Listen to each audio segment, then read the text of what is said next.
Hey guys, so ꯑꯩꯈꯣꯏ ꯉꯁꯤꯒꯤ ꯚꯤꯗꯤꯑꯣꯁꯤꯅ cancer ꯍꯥꯏꯔꯤꯕ ꯖꯣꯗꯤꯑꯦꯛ ꯁꯥꯏꯟꯁꯦ ꯁꯤꯁꯤꯒꯤ ꯑꯗꯨꯝ 2024ꯁꯤꯗ ꯀꯩꯀꯩ ꯊꯦꯡꯅꯔꯛꯄ ꯌꯥꯏ ꯀꯩꯀꯩ ꯑꯣꯏꯔꯛꯄ ꯌꯥꯏ ꯍꯥꯏꯕ ꯃꯔꯝꯗ ꯚꯤꯖꯟ ꯄꯤꯗꯣꯏꯅꯦ ꯑꯗꯣ ꯀꯦꯟꯁꯔꯒꯤ ꯑꯣꯏꯅ ꯀꯩꯀꯩ ꯂꯩꯒꯦ ꯍꯥꯏꯕꯗꯣ ꯌꯦꯡꯃꯤꯟꯅꯔꯁꯦ ꯖꯣꯗꯤꯑꯦꯛ ꯔꯤꯗꯤꯡꯁꯦ ꯉꯁꯤ ꯂꯣꯏꯁꯤꯟꯗꯣꯏꯅꯦꯀꯣ ꯀꯦꯟꯁꯔ ꯑꯦꯟ ꯀꯦꯄ꯭ꯔꯤꯀꯣꯔꯟꯒꯤ ꯇꯧꯔꯒ ꯑꯗꯣ ꯑꯩꯈꯣꯏ ꯑꯍꯥꯟꯕꯗ ꯀꯦꯟꯁꯔꯁꯤꯡꯒꯤꯗꯃꯛꯇ ꯀꯔꯤ ꯀꯔꯤ ꯂꯩꯒꯦ ꯍꯥꯏꯕꯗꯣ ꯌꯦꯡꯃꯤꯟꯅꯔꯁꯦ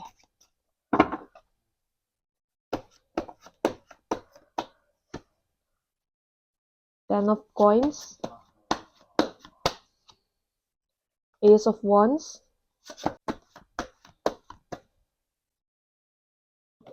Queen of Wands. So ꯀꯦꯟꯁꯔꯁꯤꯡꯒꯤ ꯑꯣꯏꯅ ꯀꯦꯔꯤꯌꯔꯒꯤ ꯒ꯭ꯔꯣꯊ ꯃꯌꯥꯝ ꯑꯃ ꯂꯩꯒꯗꯧꯕꯒꯤ ꯃꯃꯤ ꯇꯥꯏꯀꯣ ꯀꯦꯔꯤꯌꯔꯒꯤ ꯑꯣꯏꯅ ꯌꯥꯝꯅ ꯑꯐꯕ ꯗꯥꯎ ꯌꯥꯕ ꯚꯤꯖꯟ ꯃꯌꯥꯝ ꯑꯃ ꯄꯤꯌꯦ ꯗ ꯑꯦꯝꯄ꯭ꯔꯦꯁ ꯏꯃꯣꯁꯅꯦꯜꯂꯤ ꯑꯦꯟ ꯃꯦꯟꯇꯦꯜꯂꯤ ꯁꯦꯇꯤꯁꯐꯥꯏꯠ ꯑꯣꯏꯒꯗꯧꯕꯒꯤ ꯃꯃꯤ ꯑꯗꯨꯝ ꯇꯥꯏ ꯁꯣ ꯋꯥꯟꯁ ꯀꯣ ꯀꯥꯔꯠ ꯃꯌꯥꯝꯁꯦ ꯂꯣꯏꯅꯃꯛ ꯀꯦꯔꯤꯌꯔꯒꯨꯝꯕ ꯐꯥꯏꯅꯥꯟꯁꯤꯌꯦꯜꯒꯨꯝꯕ ꯖꯒꯥꯗ ꯑꯗꯨꯝ ꯒ꯭ꯔꯣꯊꯀꯨꯝꯕ ꯂꯩꯒꯗꯧꯕꯒꯤ ꯃꯃꯤ ꯇꯥꯏꯌꯦꯕꯀꯣ three of once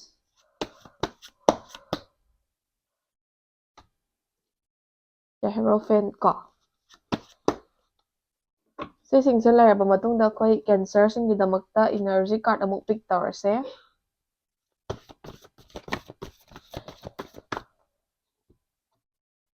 openings,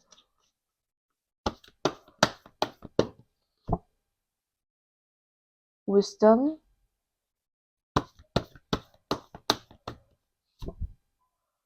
Pegasus ko. So, ꯀꯦꯟꯁꯔꯁꯤꯡꯒꯤ ꯑꯣꯏꯅ ꯀꯥꯔꯠꯁꯦ ꯄꯤꯛ ꯇꯧꯕ ꯂꯣꯏꯔꯦ ꯑꯍꯥꯟꯕꯗ ꯀꯦꯟꯁꯔꯁꯤꯡꯁꯦ 2024 ꯍꯥꯏꯔꯤꯕ ꯆꯍꯤꯁꯤꯗ ꯐꯥꯏꯅꯥꯟꯁꯤꯌꯦꯜ ꯐ꯭ꯂꯣ ꯐꯥꯏꯅꯥꯟꯁꯤꯌꯦꯜ ꯒ꯭ꯔꯣꯊꯀꯨꯝꯕ ꯈꯔ ꯑꯗꯨꯝ ꯂꯥꯛꯀꯗꯧꯕ ꯂꯩ ꯍꯣꯏ ꯄꯩꯁꯥ ꯅꯨꯡꯁꯥ ꯍꯥꯏꯕꯁꯤꯃꯛꯇꯕꯨ ꯎꯗ ꯋꯥꯗ ꯄꯥꯟꯕꯃꯛꯇꯤ ꯅꯠꯇꯕꯅꯤꯅ ꯏꯁꯥꯅ ꯍꯣꯠꯅꯗ꯭ꯔꯒꯗꯤ ꯄꯩꯁꯥꯁꯦ ꯂꯥꯛꯑꯣ ꯍꯥꯏꯕ ꯍꯦꯛꯇ ꯌꯥꯕ ꯅꯠꯇꯦ ꯕꯠ ꯁ꯭ꯇꯤꯜ ꯏꯁꯥꯅ ꯈꯔ ꯍꯣꯠꯅꯕꯤ ꯇꯥꯔꯒꯗꯤ ꯏꯁꯥꯒꯤ ꯂꯩꯖꯔꯤꯕ ꯅꯣꯂꯦꯖ ꯁ꯭ꯀꯤꯜ ꯁꯤꯖꯤꯟꯅꯗꯨꯅ ꯄꯩꯁꯥ ꯅꯨꯡꯁꯥ ꯇꯥꯟꯅꯕ ꯈꯣꯠꯅꯕ ꯏꯟꯚꯦꯁ ꯇꯧꯕꯕꯨ ꯑꯣꯏꯔꯣ ꯅꯠꯇ꯭ꯔꯒꯅ ꯏꯁꯥꯗ ꯊꯕꯛ ꯏꯪꯈꯥꯡ ꯑꯃꯗ ꯃꯥꯏ ꯑꯣꯟꯁꯤꯜꯂꯒ ꯑꯗꯨꯃꯥꯏꯅ ꯄꯩꯁꯥ ꯅꯨꯡꯁꯥ ꯇꯥꯟꯅꯕ ꯈꯣꯠꯅꯕ ꯍꯣꯠꯅ ꯇꯥꯔꯒꯗꯤ ꯄꯩꯁꯥ ꯅꯨꯡꯁꯥꯒꯤ ꯐ꯭ꯂꯣ ꯑꯃ ꯑꯗꯨꯝ ꯂꯥꯛꯀꯗꯧꯕ ꯂꯩ ꯏꯁꯥꯅ ꯍꯣꯠꯅꯕꯒꯤ ꯑꯗꯨꯝ ꯃꯍꯩ ꯆꯥꯕꯒꯨꯝꯕ ꯑꯗꯒꯤ ꯏꯁꯥꯒꯤ ꯋꯤꯁꯦꯁꯀꯨꯝꯕ ꯈꯔ ꯐꯨꯜꯐꯤꯜ ꯇꯧꯒꯗꯕꯁꯨ ꯑꯗꯨꯝ ꯂꯩꯌꯦꯕꯀꯣ ꯑꯗꯨꯅ ꯀꯦꯟꯁꯔꯁꯤꯡꯒꯤ ꯑꯣꯏꯅ ꯑꯗꯨꯝ ꯑꯐꯕ ꯂꯥꯏꯛ ꯄꯩꯁꯥ ꯅꯨꯡꯁꯥꯒꯤ ꯐꯤꯜꯗꯗꯤ ꯑꯐꯕ ꯒ꯭ꯔꯣꯊ ꯂꯩꯕ ꯑꯗꯨꯝ ꯄꯤꯒꯅꯤꯕꯀꯣ ꯏꯁꯥꯅ ꯍꯣꯠꯅꯔꯒꯗꯤ ꯑꯗꯒꯤ ꯗ ꯑꯦꯝꯄ꯭ꯔꯦꯁ ꯍꯥꯏꯔꯤꯕ ꯀꯥꯔꯠꯁꯦ ꯊꯣꯛꯂꯛꯑꯦ ꯁꯣ ꯏꯃꯣꯁꯅꯦꯜꯂꯤ ꯀꯦꯟꯁꯔ ꯍꯥꯏꯔꯤꯕ ꯖꯣꯗꯤꯑꯦꯛ ꯁꯥꯏꯟꯁꯤꯡꯁꯦ ꯈꯔ ꯍꯦꯟꯅ ꯏꯃꯣꯁꯅꯦꯜ ꯑꯣꯏꯕ ꯁꯥꯏꯠꯇꯁꯨ ꯔꯦꯟꯖ ꯇꯧꯒꯜꯂꯦ ꯍꯥꯏꯗꯤ ꯊꯕꯛ ꯑꯃ ꯇꯧꯕ ꯃꯇꯝꯗ ꯏꯁꯥꯒꯤ ꯏꯃꯣꯁꯟꯗ ꯍꯦꯛꯇ ꯃꯥꯡ ꯊꯥꯔꯒ ꯆꯠꯄꯒꯨꯝꯕ ꯑꯗꯒꯤ ꯗꯤꯁꯤꯖꯟ ꯑꯃ ꯂꯧꯔꯝꯗꯥꯏꯗ ꯏꯃꯣꯁꯅꯦꯜꯂꯤ ꯋꯥꯈꯜ ꯍꯥꯏꯗꯤ ꯂꯥꯏꯛ ꯕ꯭ꯔꯦꯟꯗꯒꯤ ꯂꯧꯕ ꯗꯤꯁꯤꯖꯟꯗꯒꯤ ꯍꯥꯔꯠꯇꯒꯤ ꯂꯧꯕ ꯗꯤꯁꯤꯖꯟꯅ ꯈꯔ ꯍꯦꯟꯅ ꯊꯨꯕꯒꯨꯝꯕ ꯑꯗꯨꯃꯥꯏꯅ ꯏꯃꯣꯁꯟꯅ ꯃꯥꯡ ꯊꯥꯔꯒ ꯈꯔꯗꯤ ꯆꯠꯀꯜꯂꯦꯕꯀꯣ ꯑꯗꯣ 2024 ꯍꯥꯏꯔꯤꯕ ꯆꯍꯤꯁꯤꯗ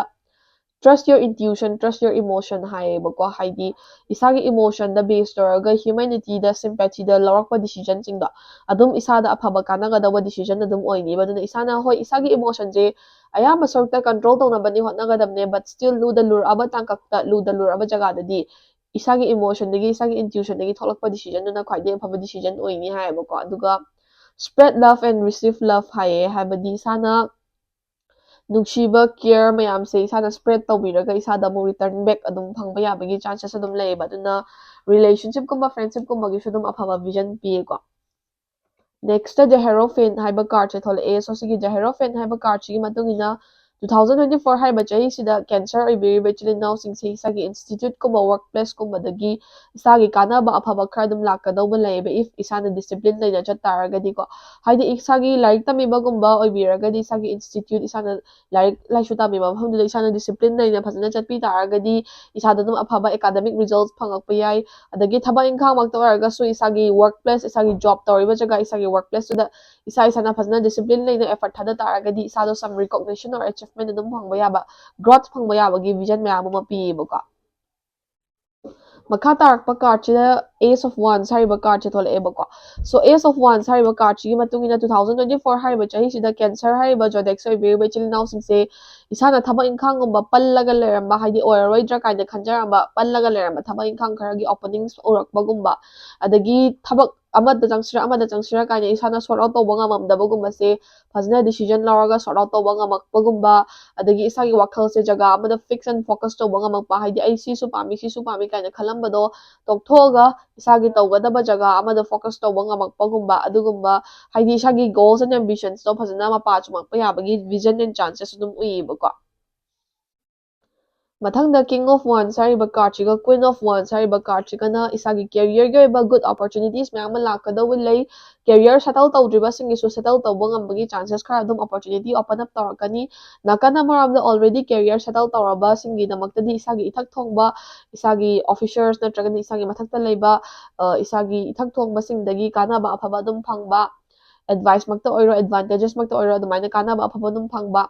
aduga isase isagi career da well advanced oiba ngambagi and growth mayam ama achieve tawba yabagi chances mayam ama 2024 sida leibako aduna isana khanjarubaga reality ga adum chanabagumba isana effort thadarubaga oithorok thabak oithorokbaga adum chanabagumba adumaina luck and opportunity su adum lakadawba lei aduna 2024 sida afaba growth mayam ama pi haiba tare ko career gi damakta mathangda Three of Wands hariba card che tholeba so Three of Wands hariba card chi matungina hoi life haiba simaktabu bed of roses oiraga chalo haiba yaba nate amuksu mix of emotions adagi amuksu harauba nungaiba yama adum mix tawraga di chapina doini ko tawbadabu cancer sing yadi afaba sing nadi namna leye habdi positive sign nadi hena namna di leye but still career gumba se ngasagi growth tawna ba hotnarapa matamda isabu kalak khamanba yangshinba mina isagi growth to namthanaba hotnabagumba or isada kalakpa isagi competitor na isabu chingthanaba hotnabagumba adugumba khardin thengnarakani kayakse kanaba hotnabada isada struggle khardi thengnani ba windstorms khardi thengnani ba ko but still isana tasengna effort se thadaraga dedication amaga loina discipline amaga loina hotna taragadi isagi goal do loina mak natraga so ayamba sorti 2024 da thamiba singse achieve tawba ngamni ba ko aduna mostly career and business kumbada yam hena growth legadawbagi mami taye cancer singidamakta ko aduga relationship and friendship kumbagi su dum phai aduna afaba na hena dinamdadi surround tawra chatleba ko energy card ta opening sariba card cha thole so sigi opening sariba card cha hausta so ina haikibdo isage ba ano ano opportunity ano ano growth leiba jaga adum open up tawra ya bai chances me am lei act with wisdom go haidi isagi haija singjama knowledge talent ma'am sizinaraga isana phazna isagi effort thadaba yaba jaga da loina mak thadabiyo hoi isana sukang khangdaba jaga da di ahi pa saba trangana khut thingjanba tawbiru no but isagi khangjaba singjaba hijaba feel the growth tawba yaba jaga da di isana phazna like isagi knowledge ma'am do utilize tawraga afaba singse grab tawna ba hotna biyo ko mathangna Pegasus sariba card cha thole so Pegasus sariba card china open your heart to love enjoy hai ba ko so sigi card chigi matung ina 2024 sida cancer singse adum harau de amna nungai na yamana chatkadawbagi mami tai adagi adum friendship relationship kumbada su adum growth me ama leiba phaba ubanina harau de amna nungai na chatkani haina positively claim tawbiyo bako so cancer singi na adum aphaba na ayamba uye amumuk up down chatka matang matam yaraga su positivity na hena dinam na lei hai bako so cancer singi very ding sida loizare stegi law yaba advice yung lotion biraga mathangi reading amu ngai minarase ka Hey guys, so mathang-sina akoy Capricorn hariba zodiac sign se last but not the least handak chahi gi oiba zodiac reading gi ariba zodiac sign adoine so sige Capricorn hariba zodiac sign sige 2024 da kari aphabata pige kari vision pige habado mayam punni yengminarase ko do habada Capricorn singi damakta main tarot card cha na pick tawrase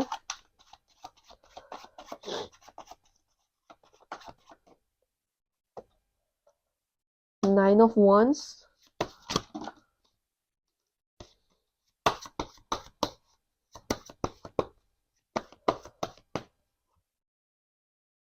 Ace of Coins,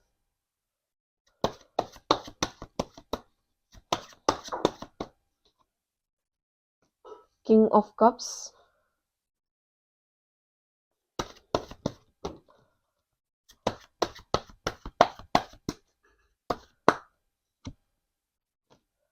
Six of Coins,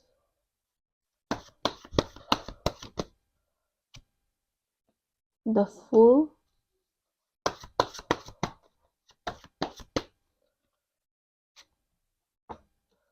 Seven of Cups,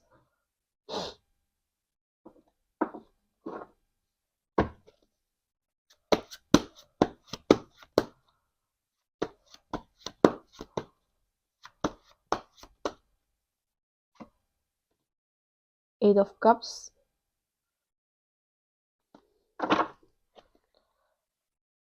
so sige se leire adagi akhoi Capricorn singi damakta energy card amuk pick tawrse but So 2024 sida Capricorn singse some sort of new beginning amadadi go through tawgadabagi yamna vision ama ui ko haidi like the future is gonna be bright for you. Some sort of new beginning ama go through tawgadabagi chawna mami tai bako. Listening, intuition. So first of all 2024 gi haurakpa phase sidadi Capricorn singse yam ka hena luck laitaba haikadra isa se dum jaga khudingmakta dum stuck tawbagi mawngda tawba haibadi isana khanjarubaga reality ga chanadabagumba dagi isana effort thadaruba jaga se return se iphang phangdabagumba haibadi adequate return phangdabagumba isana khanjarubaga tawthorakpaduga haibadi result to isana satisfied oijadabagumba aina khalurisiga phangaiba result sigo thona janna khidreda kaina khanbada adugumba type of thoughts isada arise start pa yabagi chances lay aduga isase kanadaba jagada isagi time effort money waste tawgadawagi mamisu khara uibuko early phases of 2024 haidi hauji adum arambi haina tragana some early phases haidi adum fast 2-3 months sisida adum like 2024 gi ahan month ani ahum sida isada sugumba habidi isana thadariba effort che kanadaba jagada thadaba haidi mina recognize tawbidaba natragana isagi effort ki value laitaba jagada isana effort thadaba hotna zaman khangbiroidaba jagada hotna bagumba adagi paisa nungsa makta invest tawba aragasu kanaroidaba jagada invest tawbagumba adumaina khara isaga time money or effort khara adum wasted oina chatkadawbagi mami tae aduna yarigai 2024 gi early few months sisidi yarigai haina singna chatpiyo isagi kepta kanaroidaba jagada isana puk pharibani pukchel chawribani haidana effort thadaba khotaba gumba leragadi adugumdo tawbidanaba na hena phagani na haibako aduga 2024 se some early part of 2024 the disappointments kumba setbacks kumba adagi isagi ningjabaga reality ga hojita so haigibada ningjabaga reality ga manadaba chanadaba gumba adagi relationship kumba friendship kumba da su isaje kitang dissatisfied oiba haidi isagi for example isagi partner na tawthorpa mawng matawda isaje pendaba gumba natragana isagi friends marung mapang singi behavior or attitude isana satisfied oidaba gumba or family makta oirgasu wa tathok tasin tawbada nungaitaba sigumba se early phase ta khara thengnaba yabagi chances layebako aduna early phase sidi yam ka hena positive oibadumakti oideba but middle part tagina ending part tadi yamna aphaba mayam ama pi ko haidi Capricorn singi damakta early part of 2024 sidi amekta growth laiba mak oidragasu khara pallaga laitargasu middle part of the year tagina ending of the year tadi yamna aphaba mayam ama pi bako ahanbada isagi paisa nungsa gumbase pallaga leramba haidi paisa nungsa phangdauba jagada su stuck oiraga leramba dagi isagi hotnajaba jagada paisa nungsa se flow chattaba gumba haidi sana phanamna paisa tanaba khotnaba hotnaraga su saving gumbase pakna ngamdaba natragana isana ngasagi paisa nungsa phangdauba makta leraga su kainoma leikibadagi phanghaudaba gumba adugumba khardam thengnaramba yaibako but middle part of the year haidi 2024 gi chahi tangkhai dagina loirakpa phau chahi tangkhai mak yodraga su after 2-3 months of 2024 ko haidi hojik 2-3 months haukhra matungda adum adudagi matung tarakpa chahi se loidri phawbadi dum isaje financial flow phangbagumba isagi ayat apan leiramba gumba leitaraga so dum kitang open up torpa gumba dugumba khardum thengnani bako mathangda ngasagi isana friendship kumba relationship kumba da disappointments kumba setbacks kumba thengnabada adugumba thengnabadudagi isase emotionally khara hena strong oibagumba khara hena ngasagi some sort of experiences khara go through toraktani na haidi relationship mak toraga su career mak toraga su natraga friendship mak toraga su kitang setbacks and disappointments thengnaba haise isada experience khara di gain tawdoineba aduna adugumba experience na maram oiraga isase khara hena emotionally strong oiba emotionally fit oiba isagi emotions control tawba ngamakpa aduga yamna adum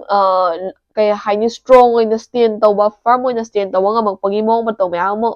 isada haidi changes behavioral changes mayam ama isana go through tawrakani bako like isa ithanda growth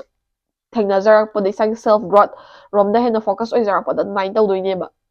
and then 6 of coins hariba card chatole so sigi 6 of coins hariba card ring matungina after 2-3 months of